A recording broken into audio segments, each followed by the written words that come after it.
Hello, কি হচ্ছে কি? উকিল বাবুর বাড়িতে রাখি রয়েছে? আচ্ছা, না চিন্তা করার কিছু নেই, আমি ঠিক ঝোপ বুঝে কোপ মেরে দেব। চিন্তা নেই, কোথায় লুকোবে? সারা পৃথিবীটা লুকোনোর জন্য কম হয়ে যাবে। হ্যাঁ, ওকে, রাখছি। চল।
সংসার আমিও চালাই জেঠিমা।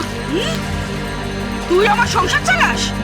হ্যাঁ, তোমার এই সিলিন্ডার আনা থেকে বাজার দোকান সব আমি করি, তাই আমিও জানি এই বাড়িতে কত ধানে কত চাল। মুখ চাটা চাটা কত শিখেছিস তো আজকাল?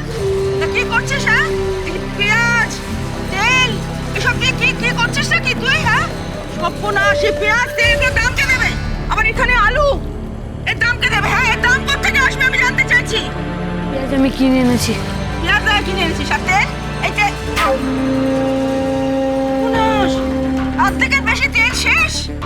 এই তেল দিয়ে আমি এক সপ্তাহ চালাতাম, আমি এখন কি করে চালাবো সংসার? হ্যাঁ, কোথেকে চালাবো, কিভাবে চালাবো বল? তুই অর্ধেক তেল শেষ করে দিস, কি করছিস তেল দিয়ে? বল কি করছিস তেল দিয়ে? মাছ ভেজেছি। মাছ ভেজেছিস? হ্যাঁ, বোনের জন্য মাছ ভেজেছি, বোনকে খাওয়াবো। বাবা বন্ধন, খুব বড় বড় কথা বলছিস। হ্যাঁ, এত স্বার্থপর কেন তুই? হ্যাঁ, এত স্বার্থপর কেন? বোনের জন্য মাছ ভাজছিস?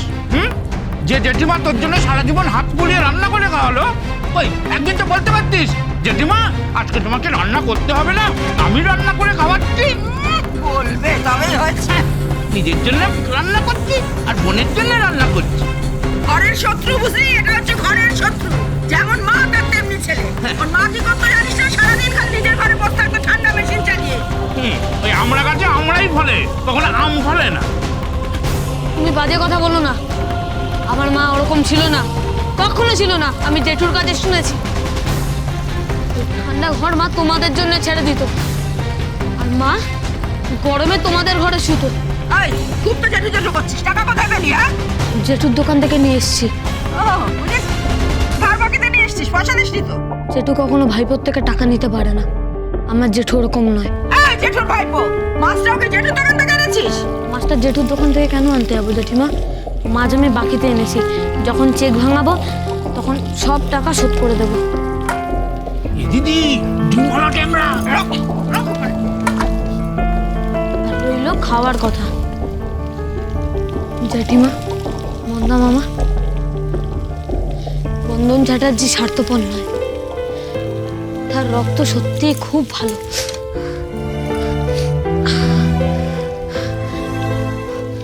হতে পারে তার মা বাবা তাকে লেখাপড়া করাতে পারেনি, কিন্তু যেটুকুনি শিক্ষা পেয়েছি তাই যথেষ্ট। আর তোমরা ভাবলে কি করে আমি শুধু বোনের জন্যই মাছ এনেছি? যদি আমি বোনের জন্য দুটো মাছ এনে থাকি, তাহলে আমি বাচ্চুদার জন্য দুটো মাছ এনেছি, মিমির জন্য দুটো মাছ এনেছি, তোমার, মদনা মামার, জেঠুর সবার জন্য দুটো করে মাছ এনেছি। সব কিছু সবাইকে দিয়ে খাবো, আমি রান্না করবো সব কিছু। তার থেকে একটু ভাগ নিয়ে বোনের কাছে যাব, বোনকে খাওয়াবো বলে। জেঠিমা, আমি স্বার্থপর নই, আমি সবাইকে সব কিছু দিয়ে খেতে শিখেছি। আমরা কখনো নিজেরটা বুঝিনি, কখনো না। তোমরা তো গুরুজন, ঠিক আমাদের মা বাবার মতো। তোমরা এসব বোঝো না, বোঝো না। যদি মা বাবার মতোই হবে তাহলে চেক তুলে দিচ্ছিস না কেন?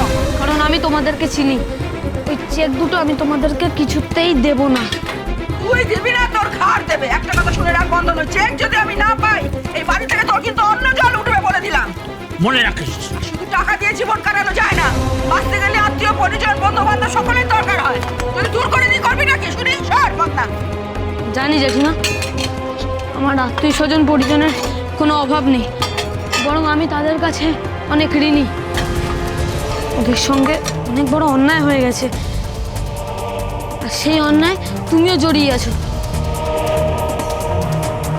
ওদের বস্তি পুড়িয়ে দিয়েছো, দরকার পড়লে আমি তাদের পাশে দাঁড়াবো, তাদের বাঁশ বেড়া হোগলা সব বইব, ওদের সঙ্গে হাতে হাত মিলিয়ে বস্তি তৈরি করবো। তুমি যা পাপ করেছো তার প্রায়শ্চিত্ত করবে, তোমার যেন কোনো পাপ না লাগে।